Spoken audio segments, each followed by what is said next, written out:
आज का जो हमारा पहला प्रश्न है वह है कोहलरबर्ग के सिद्धांत के पूर्व परंपरागत स्तर के अनुसार कोई नैतिक निर्णय लेते समय एक व्यक्ति निम्नलिखित में से किस तरफ प्रवृत्त होगा। ए व्यक्तिगत आवश्यकता तथा इच्छाएं, बी व्यक्तिगत मूल्य, सी पारिवारिक अपेक्षाएं, डी अंतर्निहित संभावित दंड। इसका जो सही आंसर है वो है हमारा ऑप्शन डी अंतर्निहित संभावित दंड। अब अगला प्रश्न, सीखना एक सार्वभौमिक प्रक्रिया है जो ए समस्त प्राणियों में पाई जाती है, बी एक उम्र विशेष के लोगों में पाई जाती है, सी समय के साथ स्नेह कम हो रही है, डी अध्यापक से बालक तक आती है। इसका जो सही आंसर है वो है हमारा ऑप्शन ए समस्त प्राणियों में पाई जाती है। अब है तीसरा प्रश्न, बहिर्दर्शन विधि का प्रतिपादन किया था A J B Watson, B Wundt, C Stout, D Skinner. इसका जो सही आंसर है वो है हमारा ऑप्शन ए जेबी वॉटसन। अब है अगला प्रश्न, अध्यापक को यह सुनिश्चित करना चाहिए कि उसकी कक्षा के सभी शिक्षार्थी अपने आप को स्वीकृत और सम्मानित समझे। इसके लिए शिक्षक को चाहिए कि वह ए वंचित पृष्ठभूमि से आने वाले बच्चों का तिरस्कार करे ताकि वे अनुभव करें कि उन्हें अधिक कठोर परिश्रम करना है, बी उन शिक्षार्थियों का पता लगाया जाए जो अच्छी अंग्रेजी बोल सकते हैं हो और संपन्न घरों से हो तथा उन्हें आदर्श के रूप में प्रस्तुत करे, सी अपने शिक्षार्थी को सामाजिक और सांस्कृतिक पृष्ठभूमि की जानकारी प्राप्त करे और कक्षा में विविध मतों को प्रोत्साहित करे, डी कड़े नियम बनाए और जो बच्चे उनका पालन ना करें उन्हें दंड दें। इसका जो सही आंसर है वो है हमारा ऑप्शन सी अपने शिक्षार्थियों की सामाजिक और सांस्कृतिक पृष्ठभूमि की जानकारी प्राप्त करें और कक्षा में विविध मतों को प्रोत्साहित करें। अब अगला प्रश्न,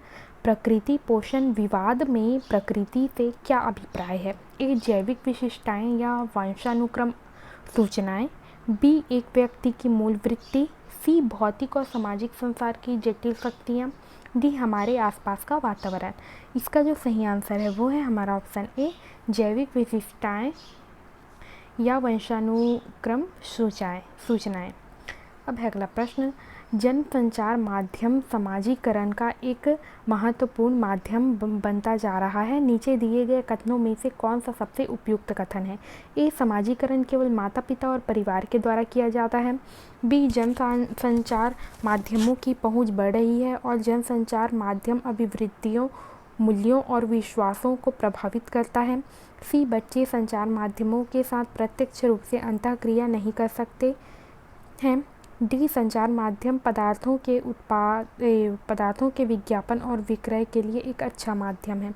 इसका जो सही आंसर है वो है हमारा ऑप्शन बी जनसंचार माध्यमों की पहुंच बढ़ रही है और जनसंचार माध्यम अभिवृत्तियों मूल्यों और विश्वासों को प्रभावित करता है।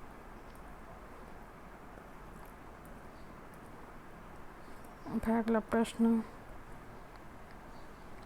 प्रारंभिक विद्यालय शिक्षक को अपने शिक्षार्थी को अभिप्रेरित करने के लिए निम्नलिखित में से किस रणनीति को अपनाना चाहिए, ए प्रत्येक गतिविधि के प्रेरक के रूप में प्रोत्साहन पुरस्कार और दंड का उपयोग करना, बी बच्चों को उनकी रुचियों के अनुसार अपने लक्ष्य निर्धारित करने और उन्हें पाने के उद्यम में सहायता करना, सी पूरी कक्षा के लिए मानक लक्ष्य निर्धारित करना और उनकी उपलब्धि के आकलन के लिए कठोर मानदंड तैयार करना।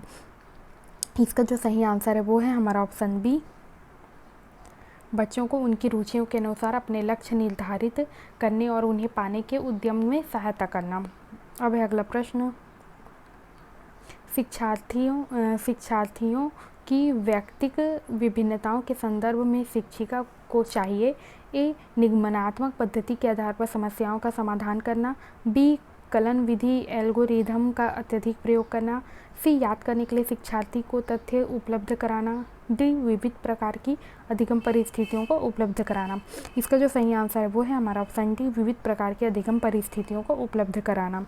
अब है अगला प्रश्न, बच्चों की त्रुटियों के बारे में निम्नलिखित में से कौन सा कथन सत्य है, ए बच्चों की त्रुटियां उनके सीखने की प्रक्रिया का एक अंग है, बी बच्चों का त्रुटि करते हैं तब शिक्षक सौम्य हो और उन्हें त्रुटियां करने पर दंडन देता हो।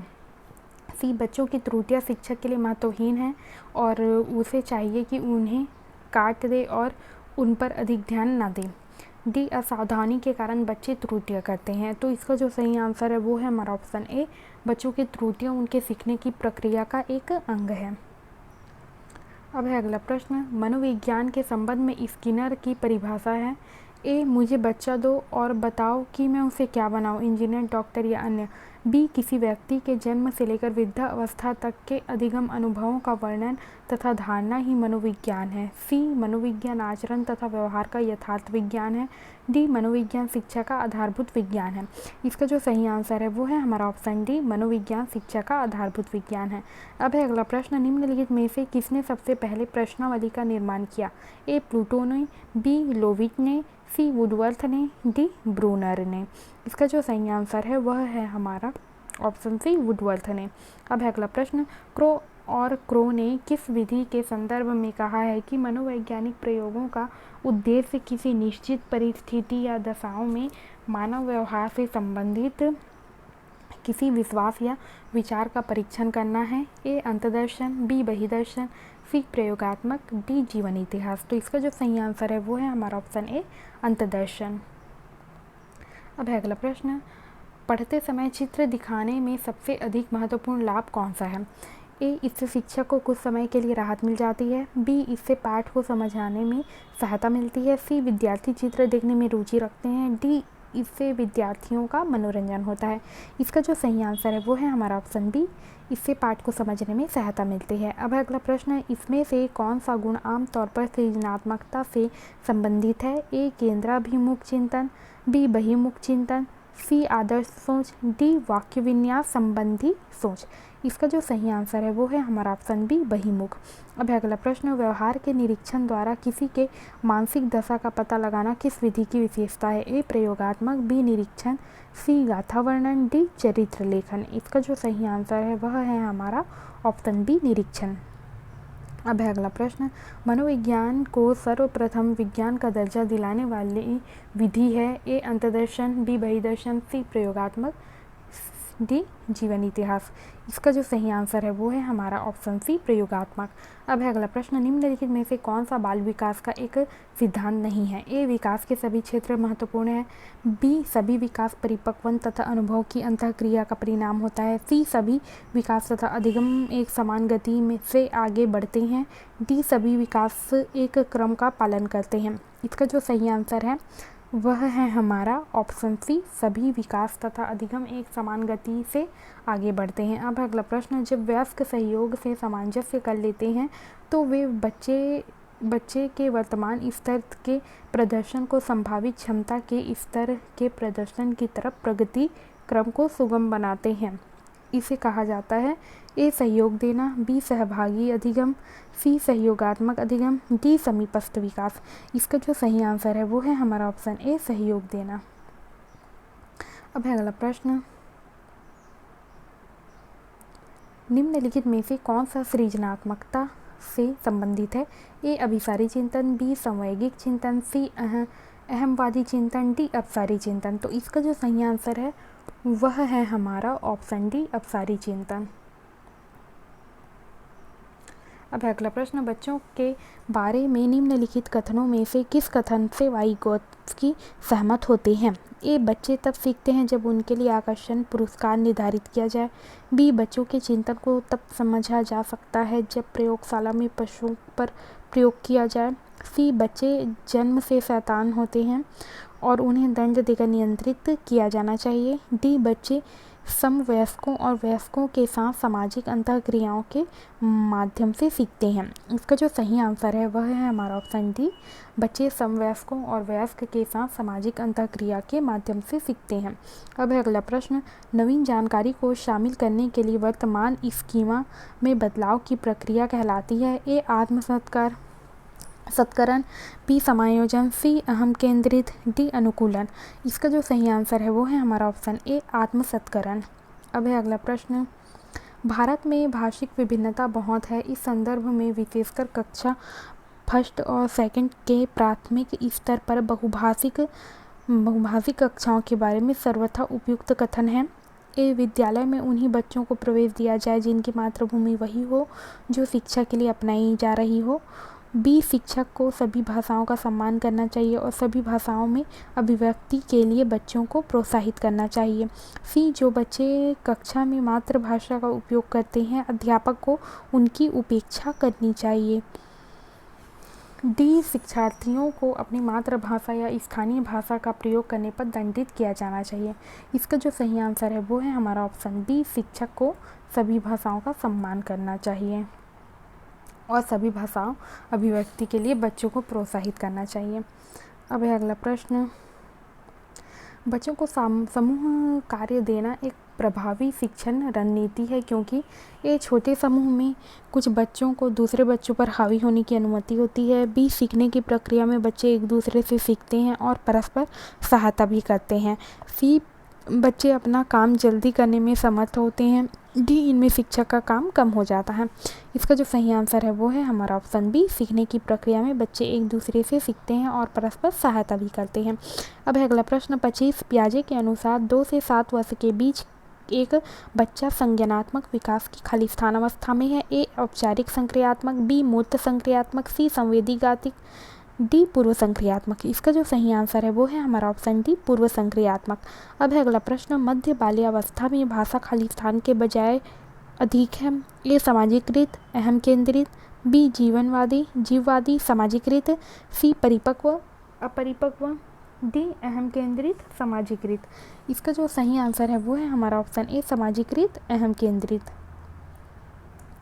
अब है अगला प्रश्न 27, कक्षा अध्यापक ने राघव को अपनी कक्षा में अपने कीबोर्ड पर स्वयं द्वारा तैयार किए गए मधुर संगीत बजाते हुए देखा।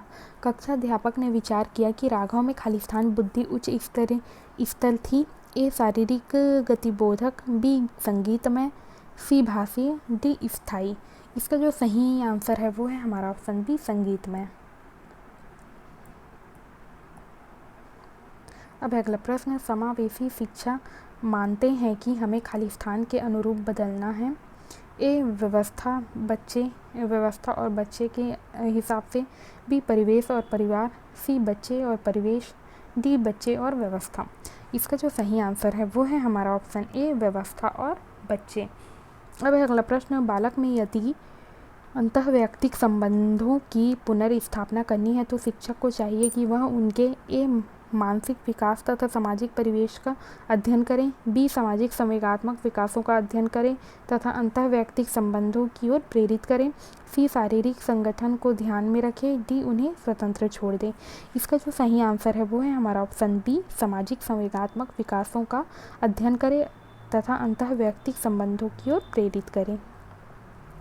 अब है अगला प्रश्न, बालकों में यदि अंतःवैयक्तिक संबंधों की पुनर्स्थापना करनी है तो शिक्षक को चाहिए कि वह उनके मानसिक विकास तथा सामाजिक परिवेश का अध्ययन करे, बी सामाजिक संवेगात्मक विकासों का अध्ययन करे तथा अंतःवैयक्तिक संबंधों की ओर प्रेरित करें, सी शारीरिक संगठन को ध्यान में रखे, डी उन्हें स्वतंत्र छोड़ दे। इसका जो सही आंसर है वो है हमारा ऑप्शन बी, सामाजिक संवेगात्मक विकासों का अध्ययन करें तथा अंतःवैयक्तिक संबंधों की ओर प्रेरित करें। अब है अगला प्रश्न, शब्दों को वाक्य में क्रमानुसार लगाने के नियम को क्या कहा जाता है। ए व्याकरण, बी वाक्य विन्यास, सी अर्थविशेषक, डी स्वतः शोध प्रणाली। इसका जो सही आंसर है वो है हमारा ऑप्शन बी, वाक्य विन्यास। अब है अगला प्रश्न, मनोविज्ञान को आत्मा का विज्ञान किसने कहा था। ए अरस्तु ने, बी वॉटसन ने, सी रूसो ने, डी वुंट ने। इसका जो सही आंसर है वो है हमारा ऑप्शन ए, अरस्तु ने। अब है अगला प्रश्न, विज्ञान का अर्थ है ए परिवर्तनों की उत्तरोत्तर श्रृंखला, बी परिपक्वता तथा अनुभव के फलस्वरूप होने वाले परिवर्तनों की श्रृंखला, सी अभिप्रेरण एवं अनुभव के फलस्वरूप होने वाले परिवर्तन और उत्तरोत्तर श्रृंखला, डी अभिप्रेरण के फलस्वरूप होने वाले परिवर्तनों की उत्तरोत्तर श्रृंखला। इसका जो सही आंसर है वो है हमारा ऑप्शन सी, अभिप्रेरण एवं अनुभव के फलस्वरूप होने वाले परिवर्तनों की उत्तरोत्तर श्रृंखला। अब है अगला प्रश्न, मनोविज्ञान को दर्शन शास्त्र से अलग विज्ञान का दर्जा दिलाया। ए विलियम वुंट ने, बी विलियम जेम्स ने, सी स्किनर ने, डी वॉटसन ने। इसका जो सही आंसर है वो है हमारा ऑप्शन बी, विलियम जेम्स ने। अब है अगला प्रश्न, मैकडूगल ने अपनी पुस्तक आउटलाइन साइकोलॉजी में किस शब्द की कड़ी आलोचना की है? ए आत्मा की, बी मन की, सी मस्तिष्क, डी चेतना। इसका जो सही आंसर है वो है हमारी ऑप्शन डी चेतना। अब है हमारा अगला प्रश्न, मनोविज्ञान का जन्म किसके समय दर्शन शास्त्र के अंग के रूप में हुआ? ए प्लूटो, बी अरस्तु, सी बार्कली, डी वॉटसन। इसका जो सही आंसर है वो है हमारा ऑप्शन बी अरस्तु। अब है अगला प्रश्न, एक बच्चे की वृद्धि और विकास के अध्ययन की सर्वाधिक अच्छी विधि कौन सी है? ए मनोविश्लेषण विधि, बी तुलनात्मक विधि, सी विकासी विधि, डी सांख्यिकी विधि। इसका जो सही आंसर है वो है हमारा ऑप्शन सी विकासी विधि। अब है अगला प्रश्न, व्यक्तिक विभिन्नता के मिलने के संबंध में एक अध्यापक की भूमिका होनी चाहिए। ए व्यक्ति के दृष्टिकोण, अभिरुचि और योग्यता को जानने का प्रयास, बी व्यक्ति आधारित पाठ्यक्रमों को उनके आवश्यकता के अनुसार जानने की कोशिश, सी पहला और दूसरा दोनों, डी उपयुक्त में से कोई नहीं। इसका जो सही आंसर है वो है हमारा ऑप्शन सी पहला और दूसरा दोनों। अब है अगला प्रश्न, निम्न में से कौन सा मूल्यांकन के त्रिकोण का भाग नहीं है?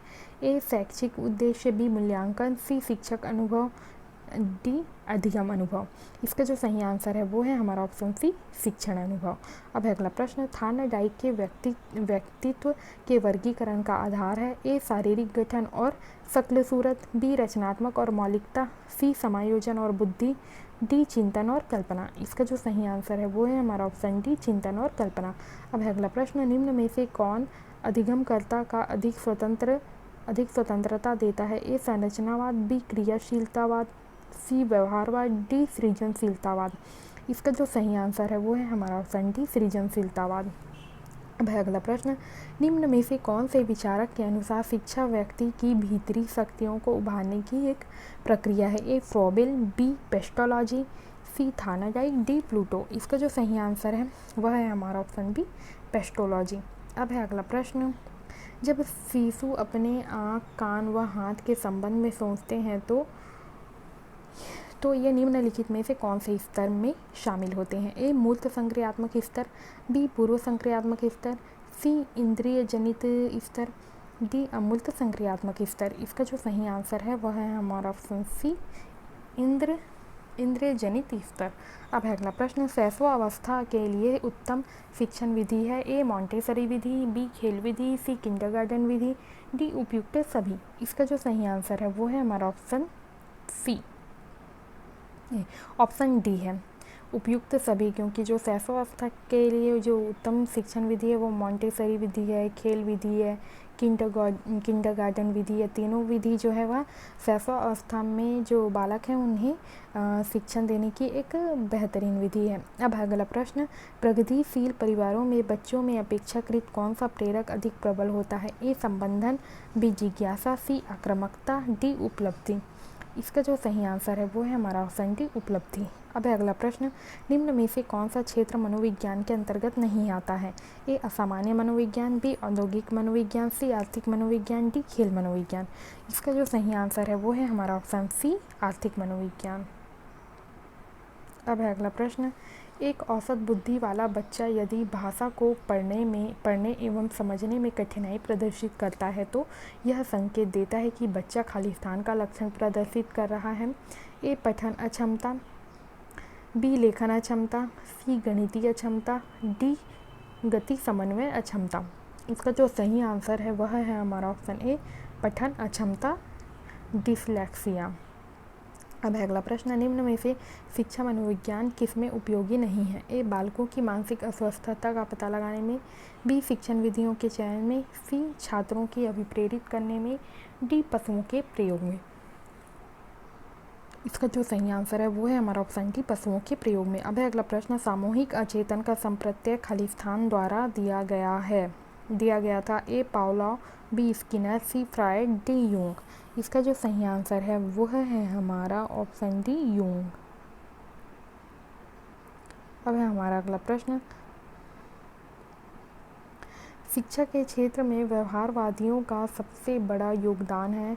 ए आत्मनिरीक्षण, बी वस्तुनिष्ठता, सी पाठ्यक्रम, डी सभी। इसका जो सही आंसर है वो है हमारा ऑप्शन बी वस्तुनिष्ठता। अब है अगला प्रश्न, प्रासंगिक अंतर्बोध परीक्षण TAT का विकास खालिस्तान द्वारा किया गया था। ए फिंगमांड, बी होल्टेजमैन, सी मुरे, डी ब्लैक बेल्क। इसका जो सही आंसर है वो है हमारा ऑप्शन सी मुरे।